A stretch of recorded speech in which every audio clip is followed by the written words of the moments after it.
dipersembahkan oleh Baju bisa bicara. Bisnis prosesnya, how do you sell this? Yang beli haluan Bali, itu karena apanya sih? Perusahaan yang bergerak di bidang furniture dan kerajinan kayu. Persentage yang paling laku yang mana? 1 miliar itu ada planning apa? What happened? Apa yang terjadi? Pengembangan board game dan penerbitan board game di Indonesia. Sesuatu yang luar biasa banget. Siapa nih?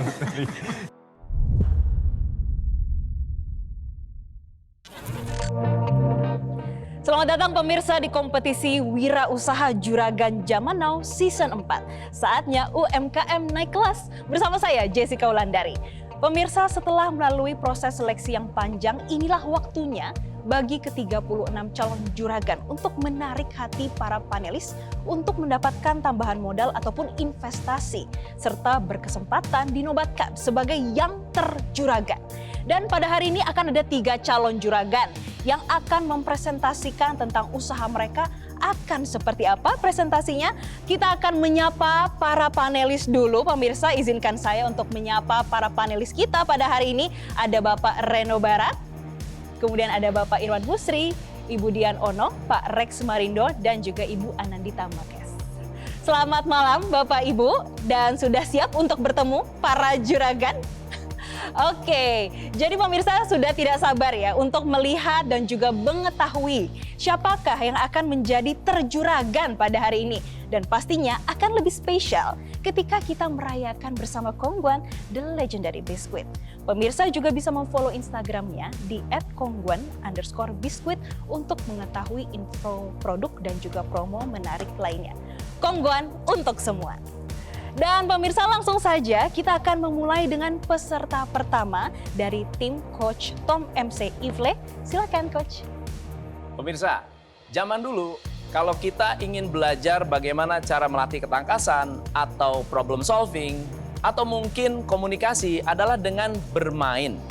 Nah, ada sebuah permainan yang ditemukan 3.500 tahun sebelum Masehi di Mesir. Namanya board game. Nah, board game ini dibuat oleh segara.id, salah satu calon juragan kita hari ini. Nah, seperti apa cara mereka membuat bisnis dari board game? Mari kita sambut segara.id.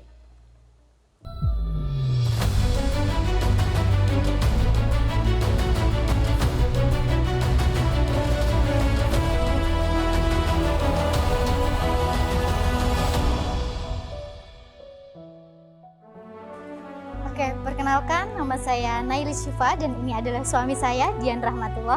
Kami dari Segara Indonesia Games, yaitu perusahaan atau PT yang bergerak di bidang pengembangan board game dan penerbitan board game di Indonesia. Salah satu produk kita ada di display, yaitu ada kata emak yang menjelaskan tentang seorang anak yang berbelanja ke warung. Kemudian ada juga Sambelina, itu adalah game yang akan kita rilis tahun depan. Kemudian ada Laros, yaitu pencegahan pelecehan seksual melalui board game. Dan juga ada Nur, pencegahan human trafficking melalui board game. Nah, pada kesempatan kali ini secara eksklusif kita akan mengajak para panelis untuk bermain salah satu game kita, yaitu Sambelina. Ini nama game Sambelina. Oke. Cara bermainnya sangat gampang. Kita cuma cukup membuka satu persatu kartunya, kayak gitu. Terus ketika ada 3 kartu yang sama keluar, seperti ini, kita akan cepet-cepetan untuk ngerebut kartunya dengan cara menepok. Boleh menggunakan tangan, lengan, kepala, itu boleh semua. Oke. Kayak gitu. Oke. Oke. Siapa yang bisa ngenepok itu akan menjadi poinnya dia. Jadi tiga-tiganya harus. Boleh tiga-tiganya, sebanyak-banyaknya yang bisa di-cover. Oke. Oh, satu pun boleh. Iya. Terus nanti ada 3 kartu efek yang bisa kita pakai. Ini memiliki privilege. Jadi kalau kartu ini keluar, lakukan actionnya. Yang pertama, cobek. Kalau cobek keluar, kita harus cepat-cepat ngulek di atas kartu ini. Itu dapat privilege, kita dapat 1 kartu buat jadi tambahan poin. Terus ada kartu minum. Kalau kartu ini keluar, kita cepet-cepetan gerakin glek-glek-glek seperti minum. Ini bisa mengambil poin lawan. Kalau yang ini super pedas, kita cepet-cepetan bergerak huha. Jadi kalau ini bisa membuang kartu lawan. Oke. Oke, kita mulai aja ya mainnya. Oh ya udah saya jauh-jauh dah. Ya, Budian dapat Oke, dua. Budian dapat Pak Reno dua. kalah. Saya dapat satu. Nah, Nah, yang berhasil mulai silakan ambil di tengah saya untuk dapat ambil poin. sapu keju. Siapa nih? Budian tadi berhak untuk membuang kartu siapa? Ya kartu dia aja kan membalas. Ya, oke. Ini kalau yang latah susah juga. Iya, ya. ya. Oke. Sudah dapat pemenangnya? Oke. 4 poin. Mengerti. Baik. Begitu cara mainnya. Dia nggak dikasih sambal ya? Menarik. Cuman waktu tadi saya main mungkin rule-nya itu terlalu cepat dan saya belum bisa digest, dan sambil ngedigest sambil main, jadi ya biasalah kalau main game baru kan pasti perlu adaptasi. Seru banget sih sebetulnya tadi. Terus kebetulan tadi karena kita mainin sambal, jadi interesting juga lihat ada berbagai macam sambal dari berbagai daerah di Nusantara. Jadi it was fun. Kapan sih terakhir Bapak Ibu bisa tertawa lepas bersama dengan keluarga ataupun teman tanpa menggunakan gadget? Ya, faktanya Indonesia menempati peringkat tertinggi penggunaan gadget dengan durasi 5,7 jam. Artinya itu bisa berdampak buruk, bisa mengurangi komunikasi, bisa mengurangi rasa empati dan kepedulian. Maka dari itu segera hadir membawa produk board game Indonesia buatan lokal yang bisa menjadi salah satu media untuk quality time bersama keluarga ataupun teman. Segara Indonesia Games sendiri memiliki 2 sumber revenue. Core revenue dari Segara yang pertama adalah dari penjualan produk Katama. Hingga saat ini, produk Katama selalu konsisten terjual 1000 per tahun. Dan ini mampu diserap oleh reseller kita 100%.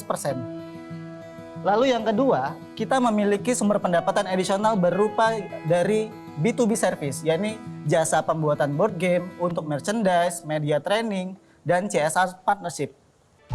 COGS-nya tinggi sekali ya bikin ini ya. Kalau dilihat, belum dari laba bersihnya juga termasuk kecil untuk servis seperti ini. Nah ini sebetulnya kenapa teman-teman melihat ini sebagai bisnis yang menarik? Sebenarnya board game ini di Indonesia masih sangat baru. Kalau itu saya paham. Maksudnya kita punya mimpi, misi, itu jelas. Tapi in term of business, teman-teman tuh lagi nawarin apa? Dalam posisi ini kita menawarkan kerjasama untuk meletakkan atau menaruh dan mendistribusikan produk-produk kita mungkin di jaringan-jaringan retail yang ada di para panelis. Oke, terus? Nah, sebagai returnnya, berarti nanti akan ada proses bagi hasil dari setiap proses distribusi dan keuntungan dari tiap penjualan yang ada di proses tersebut, Pak. Nah itu poin saya gitu. Kalau Anda menawarkan sesuatu, clear, tampilkan numbersnya. Wah ini menarik, potensinya begini. Kalau ada titiknya segini ini, kalau tidak ini gitu. Jadi poinnya cuman, lu ada tempat, gue mau taruh dong, boleh nggak? Ya enggak, udah selesai. Kalau in konteks produk, I believe with the vision, kemudian I believe the purpose, it's a very keren banget lah gitu. Tapi in konteks in business, nah ini masih terlalu jauh ya. Kita investor kan simpel menilainya ya. Ketika yang membutuhkan investment kemudian mempitching atau mempresentasikan bisnisnya, dia sudah sangat siap dan sangat lengkap. Nah ini saya belum menemukan di poin ini. Yang saya juga ingin tanya adalah, sebenarnya bagaimana sih rencananya untuk mengenalkan atau membuat ini populer lagi di era yang memang digital. Setuju bahwa visinya sangat baik, visinya bringing something yang udah lama tertinggal sebenarnya merupakan satu fundamental, tapi gimana caranya di masa ini?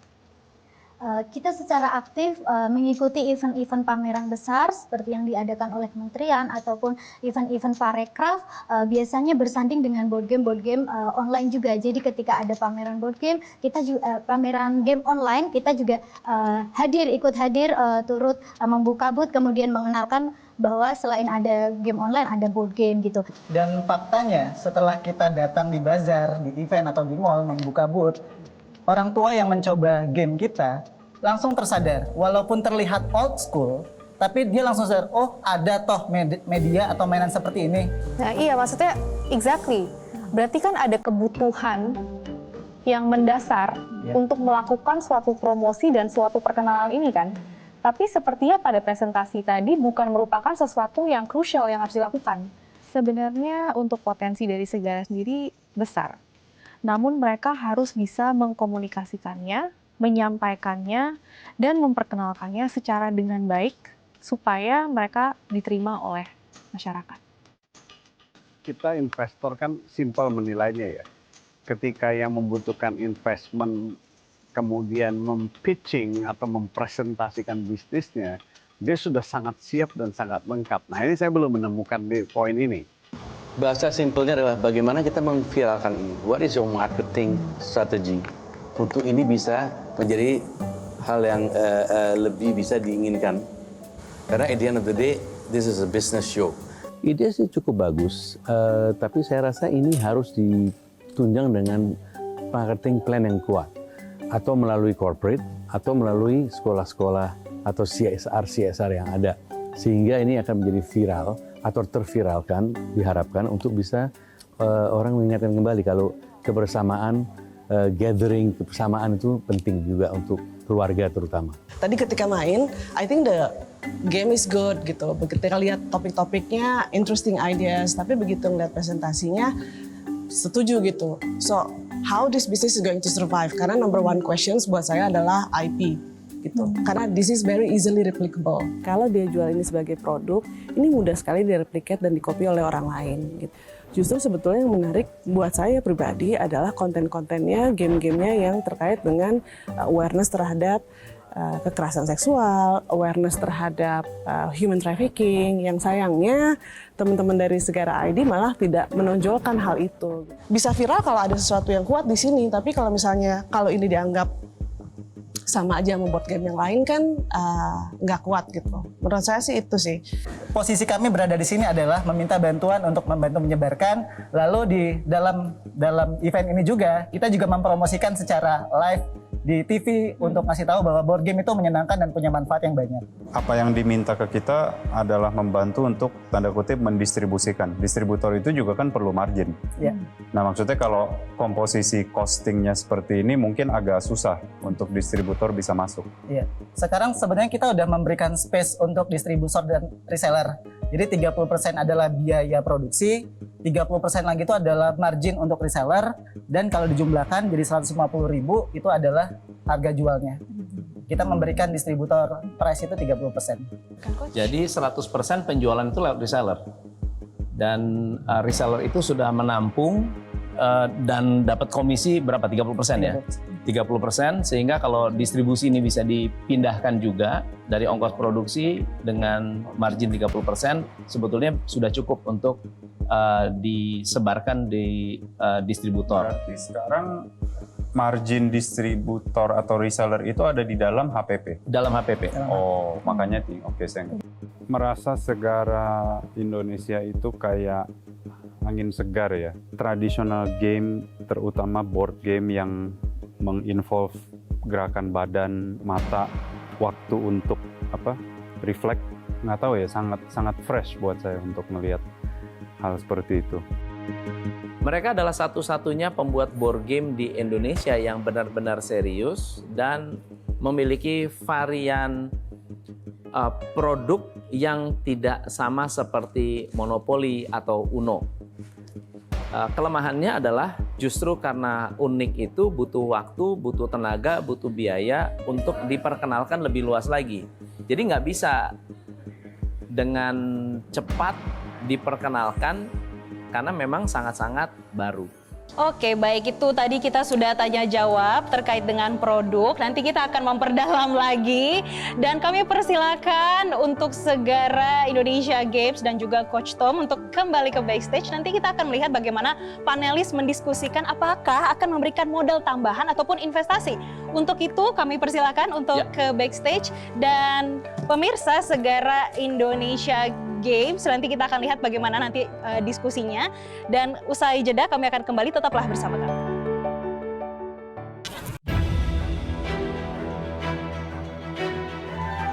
saya dari Haluan Bali, baju bisa bicara. The design is very cool, so congratulations. Desainnya sangat baik.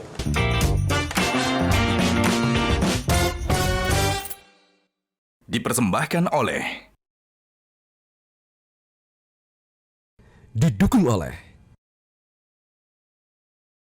Jelajahi cara baru mendapatkan informasi. Download Metro TV Extend sekarang.